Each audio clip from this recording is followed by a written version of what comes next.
చింటూ చింటూ రే చింటూ లేకు లేచి చదువు. ఇంకా పడుకుంటున్నావా? ఏంటమ్మా నువ్వు నన్ను పడుకోనివ్వు, నాకు బాగా నిద్ర వస్తుంది. రే లెగుస్తావా లేదా? నాలుగు పడేయమంటావా? అమ్మ కాసేపు అమ్మ, ఆ తర్వాత లేచి చదువుతాను. నువ్వు ఇలా చెప్తే విను, ఉండు నీ పని ఇప్పుడు చెప్తా. వెళ్ళి చదువు. అమ్మ నాకు ఆకలిస్తుందమ్మా, తినడానికి ఏమైనా పెట్టు. ముందు చదువు, ఆ తర్వాతే తిండి. ఏంట్రా చింటూ, ఎందుకలా ఉన్నావు? ఏమైంది? ఏంటో నాన్న, రోజు అమ్మ చదువు చదువు చదువు అని ఊరికే నష్టపెడుతుంది. ఈ లాక్డౌన్ లేకపోతే ఈ పాటికి మాకు ఎగ్జామ్స్ అయిపోయి ఎంచక్క సెలవుల్లో హాయిగా ఆడుకుంటూ ఉందును. ఇప్పుడు రోజు చదవాల్సి వస్తుంది. చదవలేక చేస్తున్నాం అనుకో.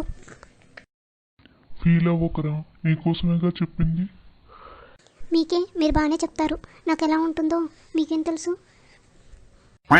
చింటూ చింటూ ఎక్కడున్నావురా? తొందరగా రారా. ఏంటి నాన్న పిలిచారు? నీకు ఒక గుడ్ న్యూస్ రా. 10వ తరగతి వాళ్ళందరినీ ప్రభుత్వం పాస్ చేసేసింది. ఏంటి నిజమా నాన్న? థ్యాంక్ యూ నాన్న, మా మంచి నాన్న, ఎంత మంచి గుడ్ న్యూస్ చెప్పా. సర్లే, ఇప్పుడు హ్యాపీ కదా, వెళ్ళు పండగ చేసుకోపో. చాలా హ్యాపీ నాన్న. అమ్మా అమ్మా, ఏంట్రా చెప్పు. నేను 10వ తరగతి పాస్ అయిపోయానమ్మా. వేషాలు ఆపి ఇల్లు ముందు చదువు. అయ్యో నేను చెప్పేది నిజమమ్మా, 10వ తరగతి నేను పాస్ అయిపోయాను. ప్రభుత్వం 10వ తరగతి విద్యార్థులందరినీ కూడా పాస్ చేసింది. ఇప్పుడే టీవీలో న్యూస్ వచ్చింది, నాన్నగారు చూసి నాకు చెప్పారు. కావాలంటే నువ్వు నాన్న అడుగు. ఏదైతే ఆ కరోనా నాకు మంచి చేసిందిలే. చదివి చదివి చదివి కష్టపడి పరీక్షలు రాయకుండా ఈజీగా 10వ తరగతి పాస్ చేయించేసింది. అమ్మ ఈ హ్యాపీ మూమెంట్లో ఒక మంచి స్వీట్ చేయమ్మా. అయ్యో ఏంటి ఇలా అయిపోయింది?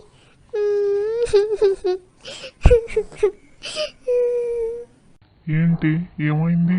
ఎందుకలా ఏడుస్తున్నావు? ఏమైంది ఇప్పుడు? ఏమండి, చింటూ చెప్పింది నిజమా? అవును నిజమే.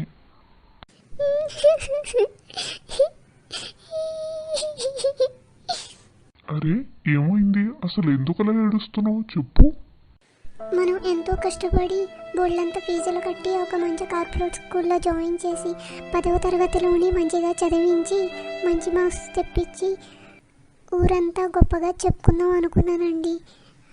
కానీ నా కళ ఇంకా నెరవేరదు కదా, అందుకే బాధపడుతున్నాను. ఏ హురే కరుణ, నీకు చాలా చాలా థ్యాంక్స్. నువ్వు చేసిన పని నేను ఎప్పటికీ మర్చిపోను. ఇలాగే ఇంకొక చిన్న హెల్ప్ చేయి, వచ్చే సంవత్సరం కూడా మమ్మల్ని ఇలాగే పాస్ చేసాయి.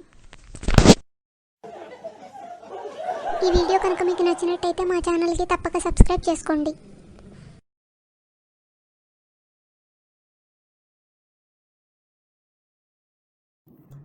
చూసారా మీరు? ఏంటి? ఇండియాలో కరోనా పాజిటివ్ కేసులు 1,00,000 దాటాయంట. అవును తెలుసు. మీకు భయం వేయటం లేదా? ఎందుకు భయం? భయపడి మాత్రం ఏమి చేస్తాం? ఏది మన చేతిలో లేదు కదా. ఒకవేళ మనకి వస్తేనో? ఎందుకు వస్తుంది? మనం బాగా ఇలా జాగ్రత్తలు తీసుకుంటూ ఉంటే అది మనకి దూరంగా ఉంటుంది. ఒకవేళ మనకి కరోనా వచ్చినా సరే మన ఇద్దరం కలిసి దాంతో ఫైట్ చేసి గెలుద్దాం, దాన్ని ఓడిద్దాం. లేదు లేదు, నేను కరోనా వైరస్తోని ఫైట్ చేయను. నేను మీతో మాత్రమే ఫైట్ చేస్తాను.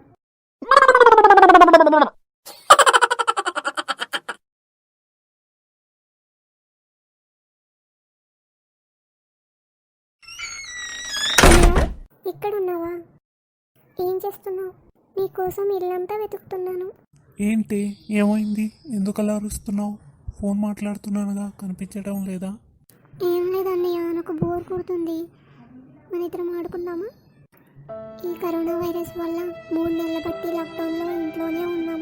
స్కూల్కి వెళ్ళట్లేదు, ఫ్రెండ్స్ని కలవట్లేదు. ఇంట్లో ఉంటే చాలా బోర్ కొడుతుంది అన్నయ్య.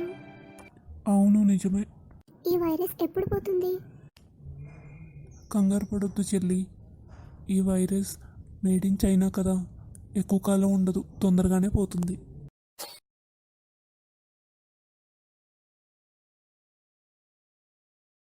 అబ్బా, ఈ లాక్డౌన్ సంగతి ఏమో కానీ నాకైతే చాలా బోర్ కొడుతుంది. కాసేపు రెస్ట్ తీసుకుందాం. ఒక ఐడియా వచ్చింది. ముందు లేచి నించుందాం, ఆ తర్వాత రెస్ట్ నుంచి కాసేపు రెస్ట్ తీసుకుందాం.